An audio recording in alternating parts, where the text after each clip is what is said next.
And that is Arasta. Ooh, lovely. All right. Oh no. Oh no, does this have mythic abilities? Oh no. Oh, I've done one of these already with mythic. Oh, they're horrible once the mythic ability hits. Oh no. Oh man. Arasta. A huge monstrosity with 19 AC. Once again, a huge beast with 24 D12 hit dice. A con score of 23, Constitution, there we go. 22 Wisdom and 17 Charisma, and should be a CR 21.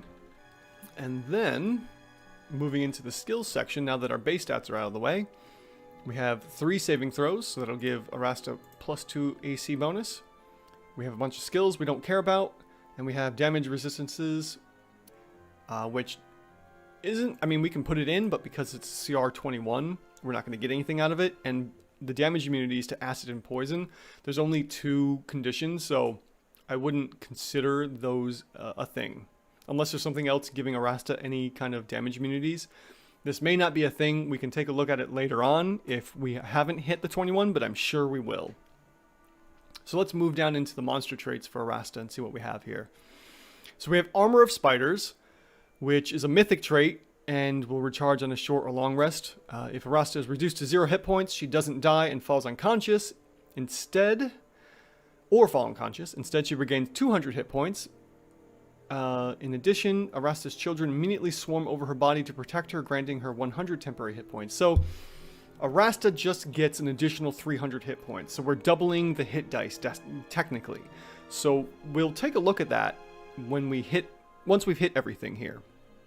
And double Arasta's hit points, because that's going to be a big jump there.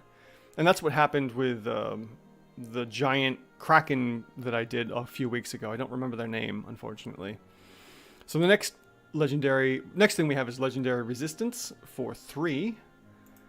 And that will give an additional 90 hit points. On top of that, we have Magic Resistance for an additional AC bonus. Spider Climb, which doesn't matter. There's no effect to that. And there's no effect to Web Walker as well. Now we have actions. And Arasta has a +14 to hit on top of the multi-attacks that I guess she can do. They can do. We'll just go with they. They can make 3 attacks, 1 with the bite. Oh, they do say her. All right. So she makes 3 attacks, 1 with her bite and 2 with her claws. And the bite will deal, we're looking at 20.5 piercing damage and a con save for 32 points of poison damage. So that was 20.5 plus 32.5, giving us 53 points of damage from the bite alone. And then next we have the claws, which will deal 17.5 damage. And the multi-attack was 1 bite and 2 claws, if I remember correctly, for a total of 88 points of damage. Next, we also have Web of Hair, which I'm briefly scanning through and seeing no damages to it, unless I'm seeing Restrained. Let's see. Yes, the creature is restrained while in the web. But here's the thing. The web takes an action to do, and there's no damage. If it said Arasta makes the attacks and also does the Web of Hair, then I would take into consideration the restraining from the Web of Hair. But because it doesn't and there's no damage, I'm not going to include the bonuses from that right now. So let's move down into Legendary Actions and see what we have as well. So Arasta can make 1 attack with her claws. So straight up, if we were just to do 3 claws, because she has 3 Legendary Actions, it would be a total of 52.5 for that. And then Lair Action number 2 is Swarm. Arasta causes 2 swarms of spiders to appear in unoccupied spaces. Again, doesn't help her CR, only helps increase the difficulty of the encounter. So we will, excuse me, I put that in the wrong spot, so I'll just put 52 there. Legendary Action 2 does nothing. And then Toxic Web. Each creature restrained by Arasta's Web of Hair takes 18 points of damage. So let's see what this looks like. This may be worth doing maybe once. How many more times can I say maybe? We're already up to 3. Alright, the Toxic Web will deal 18 points of damage to one target, and we usually do 2. So we're looking at 18 times 2 for a total of 36. It's cute, but Arasta can do more damage from just multi-attacks and the legendary action here. There's really no point in doing anything else. And I don't think she has... Does she have Lair Actions? I hope not. Let me just take a quick look here. Oh, Lord, she does... Oh, no, she does have Lair Actions. Alright, I'm going to breeze through these real quick. 2 Lair Actions.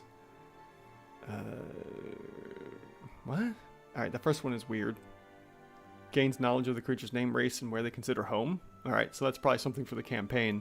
And then the other one casts the giant insect spell. Alright, so the lair effects, there's nothing for Arasta and lair effects, thankfully. But we will use the lair actions section for mythic actions. I mean, why not, right? So let's see here. Oh dear. Okay. So if Arasta hits mythic trait, if the mythic trait is active, then we get some new stuff here. And we get swipe, which is 2 claw attacks instead of 1. So now we can multiply this times 6 for a total of 105 damage during Mythic Arasta. Arastra, excuse me. I'm having a hard time talking. And then Web of Hair recharges. Okay, so Web of Hair will recharge, but technically wouldn't be worth the use.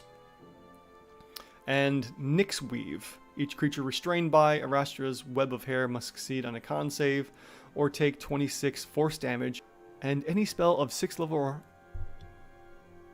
or lower on it ends. Oh, wow. Okay. So there is some cause for using her web during mythic actions. So then we would just do the 52 points of damage plus 2 claw attacks, which is what? 17 times 2 would be 30 plus 34 damage. It's still not nearly as good as doing a whole bunch of swipes. So I'm just going to suggest that during mythic time, she would end up having a whole bunch of extra damage from this instead, and getting a lot more going there. So we're going to do this in two turns here. First, we're going to start with normal Arasta. She's going to do a multi-attack plus the bunch of claw attacks for 140 damage. And we're going to do that for all 3 rounds of combat. And we're looking at a CR 22. Just from her damaging alone. All the damage she can do. So that's not terrible. I mean, it's an underrating of 1. But, like I say, at this point in time, it's really not that big of a deal, honestly. I mean, she's 22 across the board. Which, again, is unusual. But we're still technically overrated. Or underrated by 1 step. Now, let's see what happens when we kick it up a notch and go into mythic actions. This is going to be horrible. So we're literally going to just double the hit dice. I'm going to go from 24 to 48. And then, let's fix this. So we have, if we just use all of her mythic abilities and her attacks and whatnot, we have a multi-attack here, plus we would use the swipes for a total of 193 points of damage. When Arasta goes into mythic time, she now becomes a CR 27. That's not nearly as bad as the Crustaceous Kraken that I had looked at, because I actually had to go beyond the CR 30 to figure out what it could be, potentially.